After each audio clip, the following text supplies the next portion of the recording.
तीसरी वीडियो में हम कंटिन्यू करते हैं ओष्ठों की आकृति के आधार पर स्वरों के भेद। दो प्रकार के हैं, वृत्ताकार और अवृत्ताकार। जब भी हम स्वरों के उच्चारण में अगर हमारे जो ओष्ठ हैं वो अगर वृत्ताकार गोलाकार हो जाते हैं तो वो वृत्ताकार हैं, और अवृत्ताकार मतलब अगर गोलाकार हमारे ओष्ठ नहीं होते तो वो अवृत्ताकार हैं। फिर उसके बाद व्यंजनों का वर्गीकरण हम उच्चारण के आधार पर कर रहे हैं।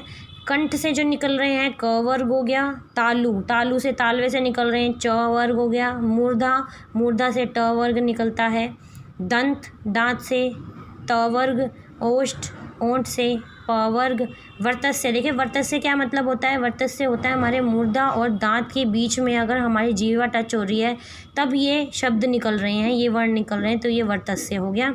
दंतोष्ठ आपको बताइए दांत और ओंठ से मिलकर जो हमारे व्यंजन का उच्चारण हो रहा है। अब स्वर तंत्र के श्वास का कंपन के आधार पर व्यंजनों का भेद है सघोष और अघोष। अब इसमें हम ये देखते हैं सघोष वे होते हैं जब ध्वनियों के उच्चारण में स्वर तंत्रियों में कंपन होता है, ठीक है, और ये हमेशा वर्ग के हमारे वर्ण के 3, 4 और 5वें वर्गों के होते हैं वर्ण, ठीक है। और अघोष हो गया जिन ध्वनियों के उच्चारण में स्वर तंत्रियों में कंपन नहीं होता, और ये सभी वर्गों के 1, 2 तथा ये पूरा मैंने टेबल लिख दिया क से फ तक तथा श, स, फ, ये सब हो गए अघोष, ठीक है। इस तरीके से मैं बता रही हूँ आपको। पहला और दूसरा जो वर्ग होगा वो होगा हमारा अघोष, और तीसरा, चौथा और 5वां होगा हमारा सघोष, ठीक है। बाकी सभी इसी प्रकार से हम बांटेंगे। उसके बाद श्वास या प्राण की मात्रा के आधार पर व्यंजनों के भेद हैं अल्प प्राण और महाप्राण। अल्प प्राण मतलब उच्चारण में श्वास की मात्रा कम निकलती है, ये 1, 3, 5 हैं।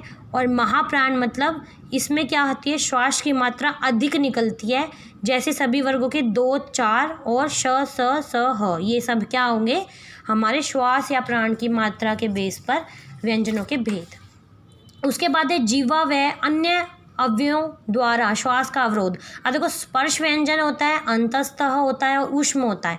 स्पर्श व्यंजन वो होते हैं जिन व्यंजनों के उच्चारण में एक अव्यय दूसरे अव्यय उच्चारण का स्पर्श करता है, ठीक है। सभी वर्गों के वर्ण आते हैं इसमें, क से म तक सभी आते हैं। अंतस्तः जिन व्यंजनों के उच्चारण में श्वास का अवरोध कम हो, जैसे य, र, ल, व, यहाँ पर अवरोध कम हो रहा है, ठीक है, यहाँ पर कोई डिस्ट्रैक्शन नहीं हो रही है उच्चारण में श्वास की, तो ये अंतस्तः है। ऊष्म हो गया जब हम उच्चारण करते हुए ऊष्मा पैदा हो, ठीक है, तो उसमें क्या होता है, घर्षण के कारण हवा ऊष्म की तरह निकलती है, मतलब फ्रिक्शन के कारण हमारी जो हवा है वो एक ऊष्म बन जाती है, वेपर के फॉर्म में निकलती है मुंह से बाहर, तो इसे ऊष्म व्यंजन बोलते हैं। श, स, ह, ये सब ऊष्म व्यंजन आते हैं। संघर्ष इनमें वायु विशेष से घर्षण करते हुए निकलती है, जैसे ज और फ, ठीक है। और अतिक्षिप्त व्यंजन होते हैं जिनके उच्चारण के समय जीभ पहले ऊपर उठकर मूर्धा को स्पर्श करती है और फिर एकदम नीचे गिरती है, जैसे ड और ढ, ठीक है। तो प्लीज़ दोस्तों मेरी वीडियो को सब्सक्राइब करो, लाइक करो, खूब शेयर करो। Thank you so much.